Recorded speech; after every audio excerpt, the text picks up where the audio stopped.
Today we're going to talk about the franchise financing process when you're looking at investing into a franchise startup. And we're going to use today as for an example because I've been financing a lot of startup cleaning companies.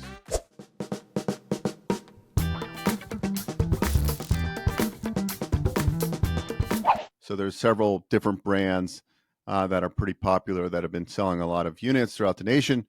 And I've had several people reach out for startup financing. So let's just say, for example, I'm going to use the borrowers I spoke to yesterday. Husband and wife. The wife works full-time W-2. Husband is a part-time W-2. And they decided to invest into this cleaning franchise. And so they scheduled a call. They were referred by a CPA. They scheduled a call. And we met on Zoom the other day. And what I like to do is get people lined up so they're way ahead of the game. So they haven't yet finally made the decision. They haven't done their discovery day yet, but they've gone through a lot of the process. They're starting to validate with other owners that own the system throughout their network. So that's the validation process. You call other owners and you ask a lot of good questions because you got to do a lot of due diligence before you sign the franchise agreement, obviously. And so they're getting close. So they're ready to, figure out, hey, how do I get pre-qualified for SBA financing? And they had about $30,000 liquid. They had some retirement accounts where they potentially could borrow against their 401k and different things. But when we look at that, I said, okay, well, we went through what's your total project cost? We want to know what the total project costs: franchise fee, working capital, lease down payment for the lease because you need a little small office space, furniture, whatever is in that, software, marketing. That is your total project cost. So their total project cost is $165,000. So then we go through, what does your credit look like? We know they have outside income. Any past, credit issues? No, they're all good, 700-ish scores. So I'm already thinking, okay, this is probably going to be a doable deal, right? It's relatively easy to get a franchise that's on the directory. That's pretty straightforward. Like in the home service industry, like cleaning, it's pretty easy to get these deals done. So our team works with multiple banks, non-bank SBA lenders, and credit unions that are preferred lenders for the SBA program, meaning they do everything internal. They don't send the file to SBA for underwriting. They do it and fund it internally. And each of these banks, although they underwrite off of the SOP from the SBA, they have completely different guidelines themselves. I call them overlays. They overlay the rules or have different caveats that you have to understand. And so, as I was having this initial conversation, I already knew there's 2 or 3 lenders that would be a good fit for this deal. One, it's a small deal. A lot of banks want to do loans that are at least $150,000 or more, but I do have a handful that would do less than. We ended up deciding that they decided that, about 165 at this point is their total project cost. Because when you look at the FDD, which is the franchise disclosure document, there's 23 items. Item 7 gives you a low to high investment range. But if you look at the item 7, generally, not all the time, but generally they only put 3 months of working capital. So as you're going through the validation process, you need to understand, is 3 months of working capital sufficient? Most of the time, no, it's not. Even on a home service business where there's not a lot of overhead, you're probably going to want to cake in 5, 6. There's some business models out there that you need to cake in 12 to 14 months of working capital. Now, most of the banks don't want to. They want you to be cash flowing within 9 months generally. But some of the business models are just a harder lift. It's a little bit harder to ramp up, but they have a lot of potential. Or if it's a big brick and mortar location, sometimes those businesses take longer. So really understanding your working capital requirements is essential. It's better to be overcapitalized than to be undercapitalized. I can't tell you how many people end up not performing because they run out of money and then they dip into their personal credit cards and then their credit scores drop.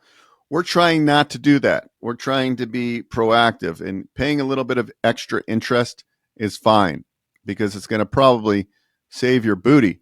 So essentially 165K was the total project cost. So we're able to finance 90% of that, which means they have to come in with 16,500. Is they have 30 grand. So after they put down their 16,500, they're going to have enough enough post-close liquidity. The bank wants to know, like, hey, don't put your last penny into it. Do you have any liquidity left over after you put your down payment down, which we call an equity injection in the SBA world? So they did. So generally, our next steps are I send them an initial package we need to get pre-approval. We build out projections. The first 2 years broken out month by month from the day you open your doors. And then the third year can just be annualized. We do a business plan. We do resume. We do 3 years of personal tax returns, a recent W-2, a couple other forms. And that's what we do to get you pre-qualified. I have the borrowers, I give them, some people just get the projections done. It's easy for them. Some people really struggle with it. I like when people go through the process and get their projections done way in advance, because as they're doing validation calls, they need to, doing the projections will stir up some questions that they have. So that's another really good reason why to get started early in the process, because if you're not really validating and you're just going on an emotional gut feeling that this is the business for you, and then you get inside and you really didn't ask the questions, and then you're like, well, why did I get into this business? I didn't understand it.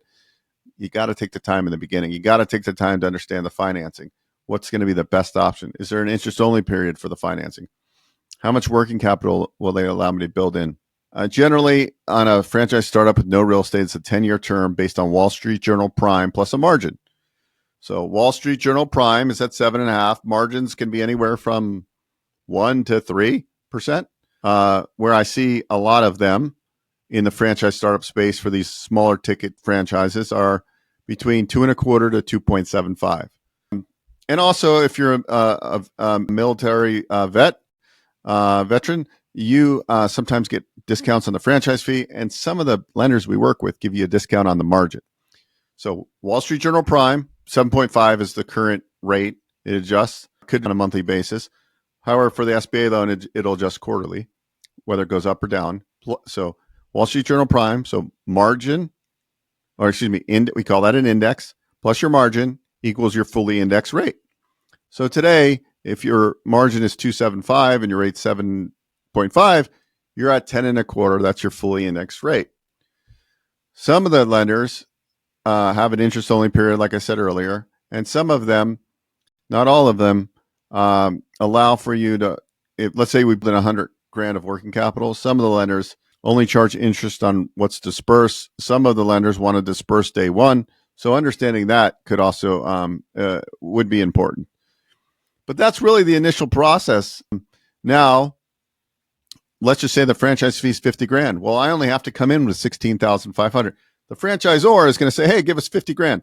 Don't do it. Just say, hey, here's my loan commitment. Once you get to that point, I am only required to put down 10%, which is 16,500. So once you have a loan commitment, potentially, that's probably the time to, don't wire money in before you have a loan commitment. Wait till you get the loan commitment, unless you're 100% sure it's going to get done. You wire the money to the franchisor for 16,500. That is your equity injection needed. Okay, you don't have to bring any other monies at this point, unless you have overruns in the future and that kind of stuff, which that happens. But that's why we build in the working capital. So the franchisor is going to urge you to, hey, pay the whole franchise fee. Well, I wouldn't suggest doing that, because you can't get reimbursed.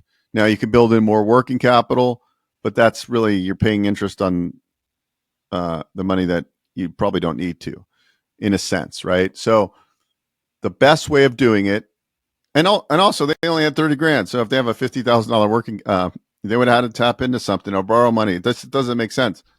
So that's why getting started in the SBA process on these franchise startups in the beginning is essential. So anyways, we walk you through this whole process and we explain it to you. You just simply have to go to bookwithbeau.com, jump on my calendar. Let me figure out what franchise you're looking at. We check the franchise directory, make sure it's on it. If it's not on it, did they file a paperwork to get on it? Because as of June 1st, the franchise directory is back. And what the franchise directory is, it's just a list of franchises that are eligible for SBA financing.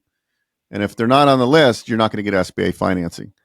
They had discontinued the franchise directory, but they just started it back June 1st. So that's really where we start. We'll dive into more. If you want to learn more about SBA, feel free to subscribe to my channel. Look around. We have a couple thousand videos at this point.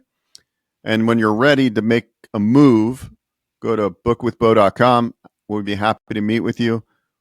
We have a team that can help you find and fund your ideal business. Go to bookwithbeau.com. Thanks so much for watching. Are you ready? It's time to get the tools, prompts, and guidance you need to scale your business. With my team of VAs, my calendar stays full with qualified appointments. Now I want to help you do the same. Hi, I'm Beau Eckstein, and I've put together an exclusive ebook that will help you supercharge your productivity, scale your operation, and close more deals using virtual assistants and AI. Here are the key points you'll discover: productivity boost, scalable systems, and how to close more deals. In this free ebook, you'll discover proven strategies I've used in my own business. Strategies that have helped me go from doing it all myself to building a high-performing team that runs like a machine. Get your free copy now and unlock the secrets to growing your business faster than ever before. Please visit bizscalingplaybook.com. Hey guys, Beau Eckstein here. If you enjoyed what you saw, please subscribe to this channel. We talk all things financing. I've been in the lending industry for over 20 years, and I'm happy to answer your questions and provide great content.